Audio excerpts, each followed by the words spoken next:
if you're riding a motorcycle and you're not wearing gloves, you're kind of being an idiot.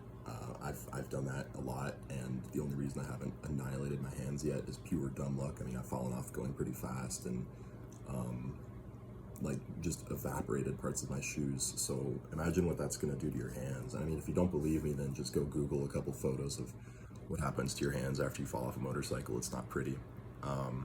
So I spent about $100 on these new motorcycle gloves, and I'm not getting paid to like review them or anything. I just think that I spent about an hour in the shop trying on all these different pairs, and maybe I can save somebody else some time. The reason I like them is that they've got a bunch of stuff that keeps them on and keeps them safe. So first of all, when I was in the shop and I was trying out trying out different pairs of gloves, I could yank most of them off right away because they had really crappy little Velcro attachments. So I'd put them on, fasten them around the wrist, and then whoop, they just come right off. These guys have like a tensioning system. So it's kind of like a belt. It's like a little corset for your wrist, if you will. And like I literally cannot take the glove off after fastening it on. So I really liked that. And then putting the gloves on, look at this. This is designed for utility. It's not designed for pretty. And it sits in your sleeve anyway, so it's not ugly when you wear them. But you put the gloves on with this and it's a real helper. And that just makes the experience of putting on and wearing the gloves that much better and more comfortable, which means you're more likely to actually wear them, which means you're more likely to keep your hands in one piece. Then they've got this little palm deal, in case you have to catch yourself on your hands, all this padding on the pinky. And this thing, I lightly punched the side of my fridge with these and it dented the fridge. I didn't feel anything, so that's pretty cool. And it comes back down over the back of your wrist. I will say, if you're holding onto your bike and you're holding on to the handlebar and you're riding, it feels a little weird in this area just because there's so much bulky padding and stuff. It feels like the glove isn't actually on your hand or it's coming off. But then you turn your hand around and you're like, well, it's on. It just feels like it's weird. It's just this really strange feeling, kind of uncomfortable.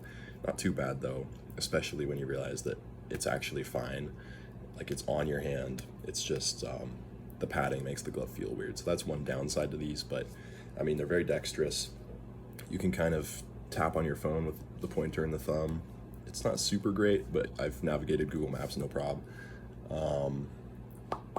And I sent a little text message like a like a boomer. And let's see. Yeah, they've got, I mean, it's leather and stuff. I spent about $99 on these, which came out to $108 in the shop. And I mean, I think that's a perfectly fair price for protecting one of my most valuable body parts. So I'm serious about Googling pictures of motorcycle crash hands, man. Like if that doesn't scare you into wearing your gloves, then you're a psychopath or you just hate yourself. So please wear gloves and make sure that they're not the type of gloves that don't have padding and will just explode. I mean, anything is better than nothing, but make sure that the gloves that you wear are of decent quality. One thing I have not researched about these is glove ratings. I know ropes have ratings for climbing and helmets have ratings. I haven't researched glove ratings, so don't take my word for these being like the best motorcycle gloves out there or anything, but I'm wearing them, they're comfy, and I feel pretty safe when I wear them. If I fall off my bike again, I will show the damage done to these bad boys. And yeah, let's see. They are called the Reax, R-E-A-X, Castor 2s. And that is the glove that I bought. So yeah, if anybody out there has long hands like me and wants to keep those long hands in one piece, then maybe consider these, or at least wear something.